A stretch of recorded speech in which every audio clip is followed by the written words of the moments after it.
Olá, bem-vindos a mais uma exploração aqui no nosso espaço. Hoje vamos direto a um ponto crucial em odontologia, sabe? Como garantir que uma restauração feita depois de um tratamento de canal ah, realmente dure? A gente sabe que limpar bem o canal é fundamental, mas o sucesso a longo prazo muitas vezes tropeça num detalhe meio inesperado. E é aí que mora um verdadeiro dilema, né? Para desinfetar o dente por dentro durante o tratamento de canal, usamos substâncias químicas bem poderosas, os irrigantes. O mais famoso é o hipoclorito de sódio, ótimo para eliminar bactérias, restos orgânicos, só que tem um porém. Esses mesmos produtos que são essenciais para a limpeza podem acabar, prejudicando a superfície do dente onde a restauração precisa colar. É quase como usar um produto de limpeza tão agressivo na cozinha que ele mancha o balcão que você acabou de instalar. Como resolver isso? Exatamente, esse é o ponto central das fontes que a gente analisou. Temos em mãos pesquisas que investigaram a fundo como os diferentes protocolos de irrigação, com substâncias como hipoclorito, EDTA ou clorexidina, como eles modificam a dentina, né? A estrutura principal do dente que fica sob o esmalte.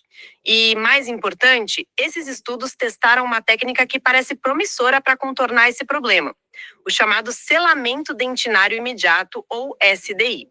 Às vezes ele é referido por outras siglas, tipo PES ou IES. Entendi. Então, a nossa missão aqui é desvendar porque esses irrigantes tão necessários acabam complicando a adesão.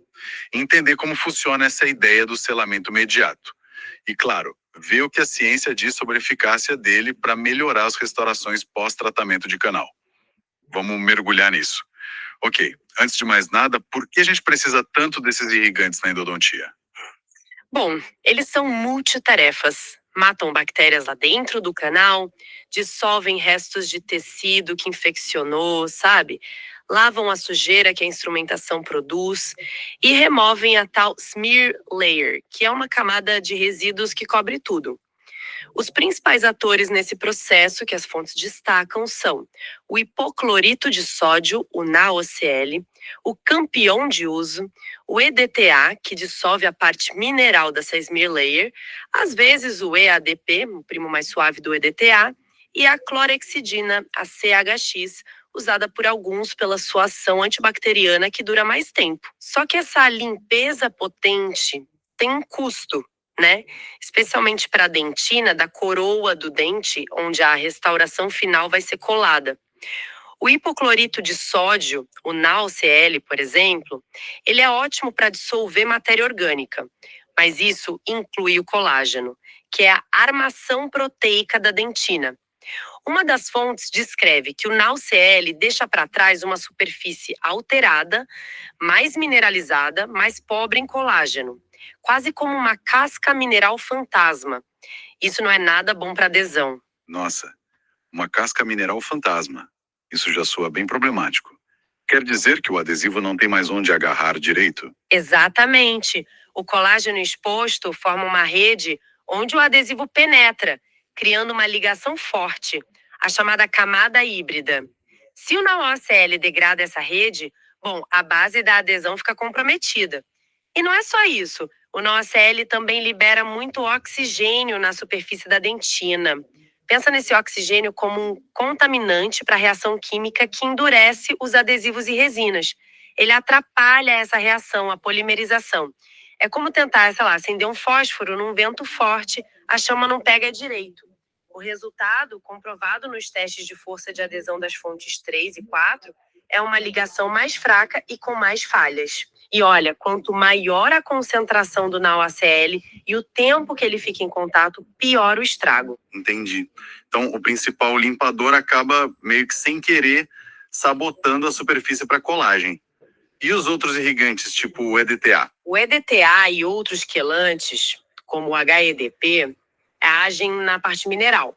Eles removem a smear layer e abrem a entrada dos túbulos dentinários, que são microcanais na dentina. Teoricamente, isso poderia até ajudar o adesivo a penetrar, né? No entanto, eles fazem isso dissolvendo minerais, o que pode causar uma descalcificação excessiva e até erosão na superfície, deixando aí irregular. As imagens de microscopia eletrônica na fonte 1 mostram bem isso. A superfície fica limpa, mas alterada. Não é o ideal para uma adesão previsível, uniforme. E a clorexidina, a CHX, tem algum impacto negativo também? Sim, embora seja usada por sua propriedade antibacteriana prolongada, a CHX também interage quimicamente com a dentina. A fonte 1 menciona que ela pode se ligar ao colágeno e modificar a superfície, o que, por sua vez, pode interferir na interação com o sistema adesivo que vem depois. Ou seja, cada etapa da irrigação, mesmo sendo necessária para desinfetar, deixa sua marca química e estrutural na dentina da coroa. Ok, então o cenário está claro. Limpar bem o canal com os irrigantes necessários acaba alterando a dentina da coroa. Degrada colágeno, deixa oxigênio residual, desmineraliza. E isso leva a quê, na prática? Leva diretamente a problemas clínicos sérios. Primeiro, como a gente já falou, a força de adesão da restauração diminui bastante. A fonte 3 mediu isso com testes de microtração, o 1000 TBS, e viu quedas significativas de força, algo em torno de 30 a 40%, quando a adesão era feita depois da irrigação. Segundo, e talvez mais impactante visualmente, formam-se espaços, gaps, entre o dente e a restauração. A fonte 4 usou microscopia potente, MEV, para mostrar essas falhas de adaptação nos grupos onde a dentina foi irrigada antes de receber o adesivo. E esses gaps são a porta de entrada para problemas maiores, imagino. Exatamente. Esses espaços microscópicos são um convite para a infiltração de bactérias e fluidos da boca para o baixo da restauração. É a chamada infiltração coronal. Essa infiltração pode levar à recontaminação do canal que acabou de ser tratado, sabe? Sendo uma das principais causas de fracasso do tratamento endodôntico a longo prazo, como a fonte 4 ressalta. Então, caímos naquele paradoxo inicial. Precisamos irrigar para ter sucesso na endo, mas a irrigação compromete a selagem, que deveria proteger esse sucesso. Parece um verdadeiro beco sem saída. Ou talvez não. É aqui que entra a ideia do selamento dentinário imediato, o SDI. Precisamente. O SDI, ou PED-CIES, como chamado em algumas fontes, é uma abordagem que tenta quebrar esse ciclo vicioso. A lógica é surpreendentemente simples, na verdade. E se a gente aplicasse o sistema adesivo à cola moderna na dentina da câmara pulpar, logo depois de preparar o acesso, mas antes de começar a usar os irrigantes endodônticos lá dentro dos canais? A ideia é proteger a dentina coronária enquanto ela ainda está fresca, recém-cortada e, crucialmente, não agredida quimicamente. Ah, entendi. É como, sei lá, aplicar um verniz protetor ou aquela fita crepe de pintor antes de começar a limpeza pesada ao redor. Ótima analogia. É exatamente isso. Você sela a superfície que quer preservar antes de expô-la aos agentes potencialmente danosos. E as evidências científicas das fontes que analisamos indicam que funciona assim. A fonte 3 comparou a força de adesão depois de 6 meses. No grupo que recebeu o SDI, lá chamado de PEDS, a força de adesão se manteve consistentemente alta na casa dos 57 a 59 megapascals, que é um valor considerado muito bom. E isso, olha só, não importando qual protocolo de irrigação foi usado depois nos canais. Que interessante. E no grupo que fez a adesão da forma convencional, depois de irrigar, como foi? Aí a história foi outra, né? A força de adesão foi bem menor, caindo para a faixa de 33 a 40 megapascals, quando a dentina tinha sido exposta aos irrigantes. As imagens de microscopia desse estudo também foram bem reveladoras. No grupo SDI, a camada híbrida, aquela zona de união crucial entre adesivo e dente, aparecia íntegra, uniforme. Já nos grupos sem SDI, a interface mostrava defeitos, irregularidades. Isso em termos de força. E quanto à adaptação, aos tais gaps que você mencionou? A fonte 4 focou nisso, comparando o SDI, lá chamado IES, com a selagem convencional, DS. E os resultados foram na mesma linha. O grupo SDI apresentou uma adaptação interna muito melhor, com significativamente menos gaps e uma porcentagem maior de margem contínua entre dente e material restaurador. As imagens de microscopia aqui também foram claras, margens bem seladas com o SDI e presença de falhas, de espaços no grupo que foi irrigado antes da adesão. Parece bem promissor mesmo. Então, o mecanismo é basicamente criar essa camada protetora de adesivo sobre a dentina limpa antes que os irrigantes cheguem para, digamos, atrapalhar. Exato.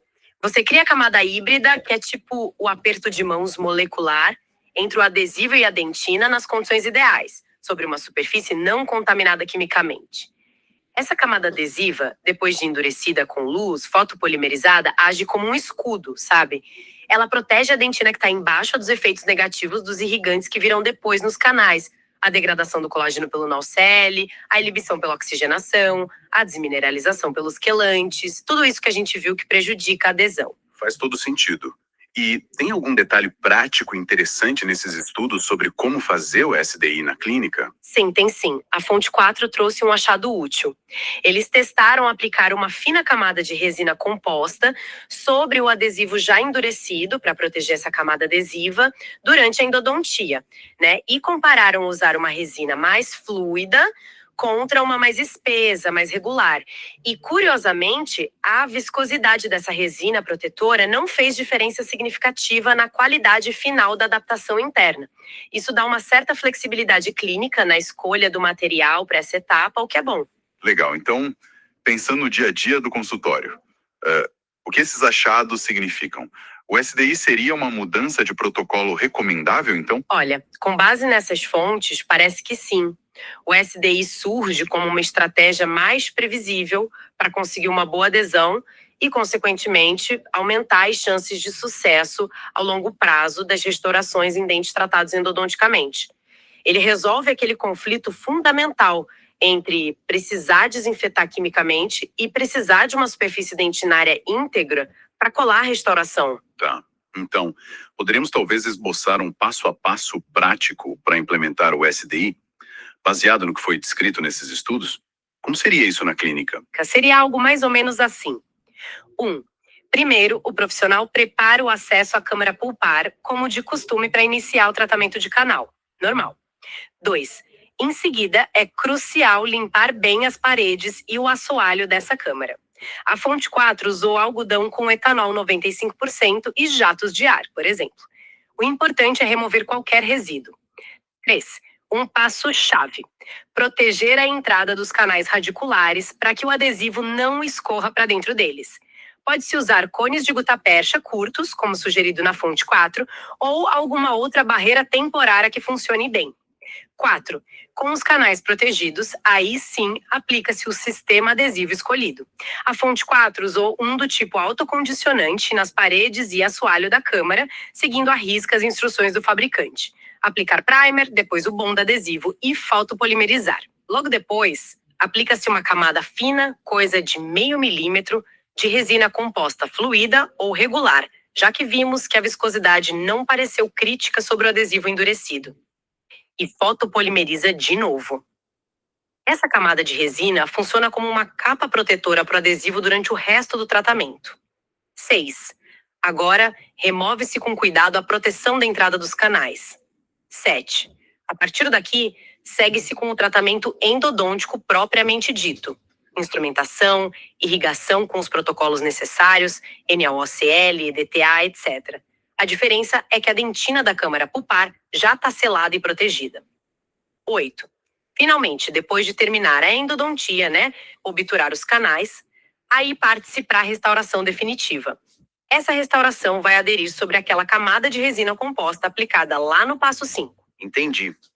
Parece uma adaptação bem viável ao fluxo de trabalho, sim. O ponto principal, então, é que essa blindagem inicial protege a interface de adesão mais crítica daquela agressão química que ocorre durante a limpeza dos canais.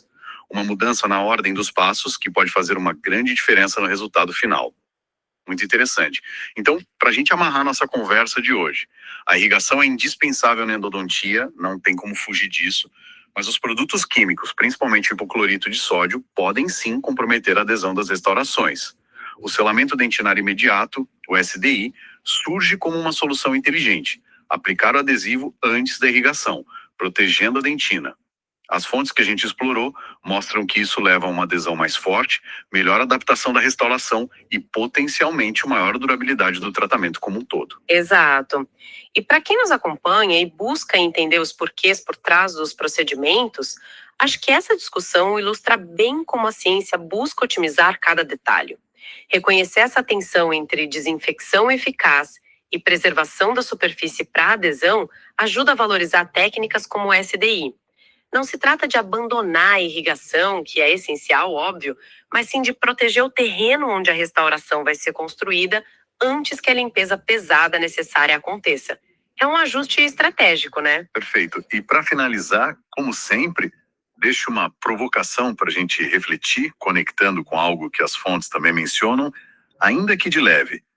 Vimos que o SDI protege a adesão lá na coroa do dente, mas o tratamento endodôntico em si, com a remoção de estrutura interna e a ação dos irrigantes dos canais mais profundos, isso também altera a resistência geral do dente.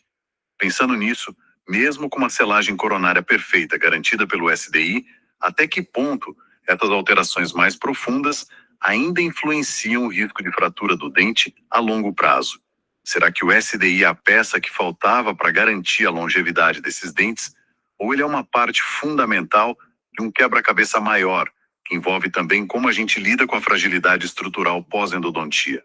Fica aí a questão para pensarmos. Muito obrigado pela companhia em mais essa exploração.